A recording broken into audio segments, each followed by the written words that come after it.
When Mordecai learned of all that had been done, he tore his clothes, put on sackcloth and ashes, and went out into the city, wailing loudly and bitterly.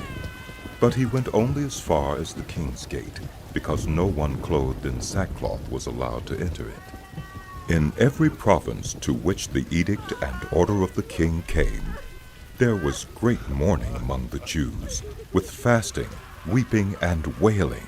Many lay in sackcloth and ashes. When Esther's eunuchs and female attendants came and told her about Mordecai, she was in great distress. She sent clothes for him to put on instead of his sackcloth, but he would not accept them. Then Esther summoned Hathach, one of the king's eunuchs assigned to attend her, and ordered him to find out what was troubling Mordecai and why. So Hathach went out to Mordecai in the open square of the city, in front of the king's gate. Mordecai told him everything that had happened to him, including the exact amount of money Haman had promised to pay into the royal treasury for the destruction of the Jews.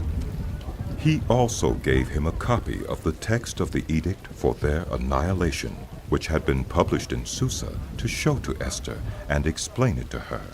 And he told him to instruct her to go into the king's presence to beg for mercy and plead with him for her people. Hathach went back and reported to Esther what Mordecai had said.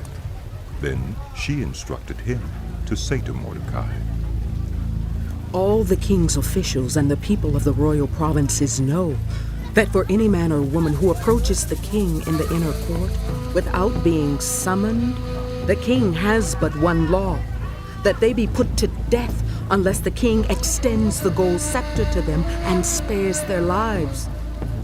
The 30 days have passed since I was called to go to the king." When Esther's words were reported to Mordecai, he sent back this answer. "Do not think that because you are in the king's house, you alone of all the Jews will escape. For if you remain silent at this time, relief and deliverance for the Jews will arise from another place. But you and your father's family will perish. And who knows but that you have come to royal position for such a time as this." Then Esther sent this reply to Mordecai. "Go, gather together all the Jews who are in Susa, and fast for me. Do not eat or drink for 3 days, night or day. I and my attendants will fast as you do. When this is done, I will go to the king, even though it is against the law. And if I perish, I perish." So Mordecai went away and carried out all of Esther's instructions.